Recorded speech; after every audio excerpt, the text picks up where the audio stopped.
Warning, the following content may not be suitable for young viewers and some may find this disturbing.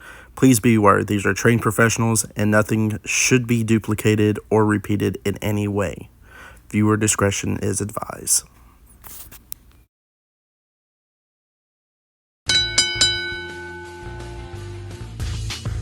Welcome to the Joe Monroe Show.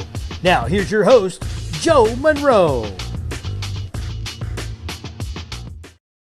Hello, pro wrestling fans. It is now time for a brand new episode of Pro Wrestling History, and I am your host, Joe Monroe. And today we're going to take a look at IWA Mid-South. Now, IWA Mid-South first started off in Louisville, Kentucky, and would later move to Indiana, and reasons we'll discuss later. And it was found by none other than former ECW wrestler Ian Rotten, which many people know, tagged with Axel Rotten. A lot of people may remember Ian's short stint in Extreme Championship Wrestling, or ECW, which a lot of you are familiar with.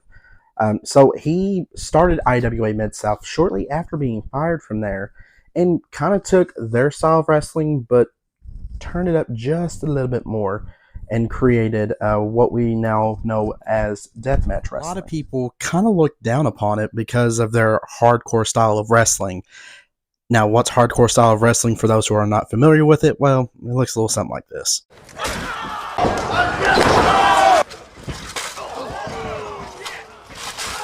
However, what I feel like is very looked over in IWA Mid-South is their classic matches that they have that wasn't that hardcore style, or deathmatch style known as today. We'll go over King of the Deathmatch later in the video.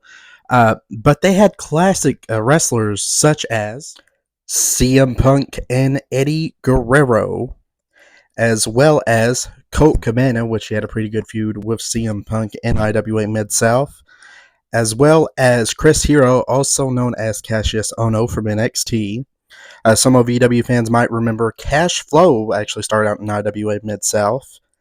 Jimmy Jacobs, believe it or not, got his little bit of a start in IWA Mid-South. And Abyss and Samoa Joe made some appearances in IWA Mid-South as well. Now, I know I spoke earlier about King of the Deathmatch. You're probably thinking, Joe, what the heck is King of the Deathmatch? Well, King of the Deathmatch was kind of a King of the Ring style tournament. However, there would be different stipulations within those matches, such as barbed wire rope only match. There was thumbtack matches. As heck, there was even a cactus match and a burning flaming coffin? Question mark? Confusion? I didn't get that one type deal. Why couldn't they just use like a hardcore, coffin? I guess setting the coffin on fire after putting your opponent in is hardcore. That's one I don't get. There's some stuff, especially deathmatch stuff, I'm like, oh, okay, that's decent. Then other stuff, I'm just like, why? I mean, there was even a time where they did spider wire, which some of you who are on my personal Facebook have seen this, spider wire within the ring, and they were suplexing each other off a freaking scaffold. My head hurts. But it's matches like that got them into trouble with the Kentucky Boxing and Wrestling Commission. And it's because of those matches we have strict rulings, such as for years we could not bleed in the state of Kentucky. And unfortunately, they wouldn't abide by those rules, so they had to move their base from Louisville to Indiana. Speaking of instances, most famously, they are known for the Mike Levy incident. Now, who's Mike Levy? Well, that's a good question. Apparently, he is a wrestler from North Carolina, and he wanted to have a tryout with IWA Mid-South. So he decided to enter himself, or should I say, Ian entered him into the Queen of the Deathmatch.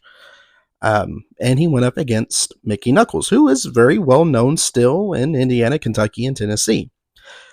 Now, the thing is, I think this guy was very, very green, didn't know what he was doing, because I watched this match, and he basically full-blown headbutted Mickey Knuckles, and I do not blame Mickey for protecting herself. I don't at all. Now, to the degree of what happened after the match, Ian swears up and down it was all planned, but I question it. I mean, it was just go on YouTube and look at the Mike Levy incident. You know what I'm talking about. But that whole thing, for one, that guy should not have been in the ring. For two, none of that should have happened. None of it at all. But that's one of the, big controversy things that happened with IWA Mid-South, and a lot of people frowned upon it. I hate to bring that up, but that's one of the examples. And they mainly stayed in the Indiana territory until their eventual closing within 2022. Now, I know there's a lot of people saying, Joe, they had a lot of hiatuses. Well, you're right. They did close down a few times. Once in the late 2000s, another time in the mid 2010s, then their eventual closing in 2022. Why did IWA close down, and why is it frowned upon? Well, it is because of that deathmatch style of wrestling. A lot of people, especially in the Kentucky and Indiana area, frown upon it. They're used to that old school wrestling, which I have to give a little bit of kudos to Ian, because he was trying to do something new in this region. But it just wasn't the place to do it. This is not Philadelphia. This is not New York. People around here love their classic wrestling.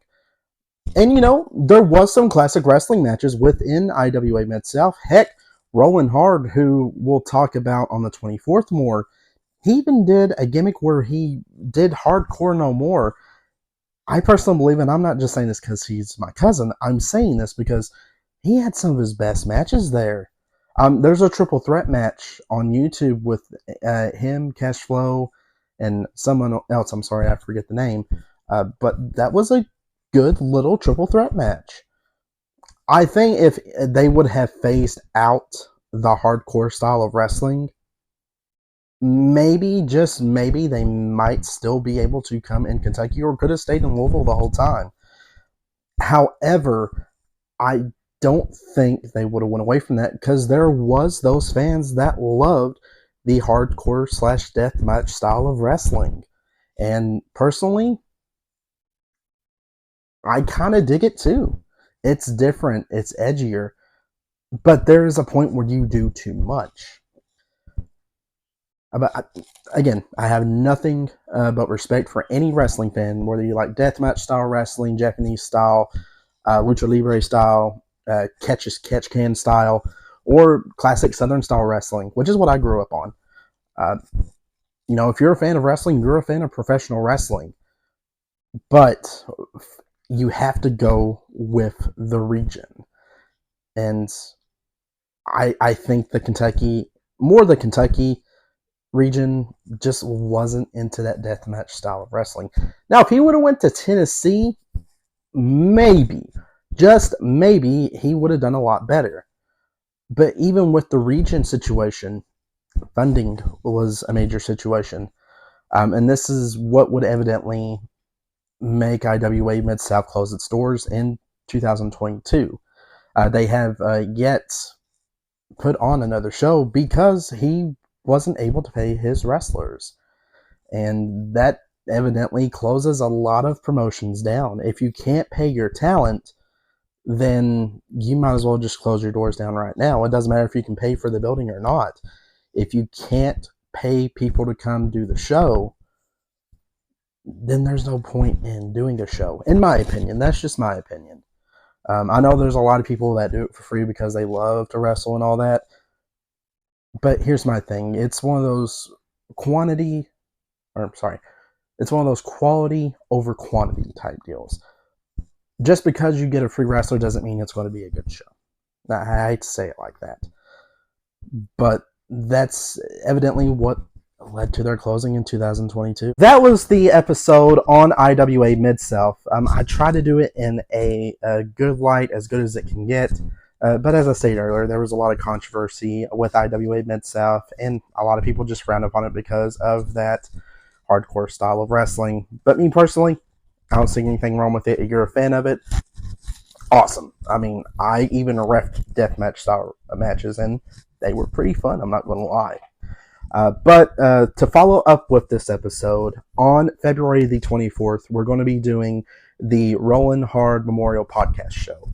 And I do have a couple of special guests with me, men who looked up to Rollin' and were probably one of the reasons that they got into the business. So be sure to check that out on January the 24th.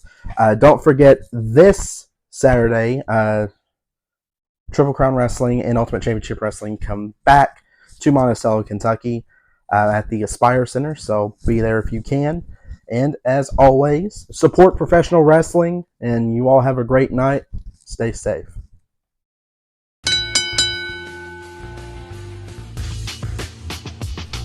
You've been listening to The Joe Monroe Show with Joe Monroe. Don't forget to like and subscribe.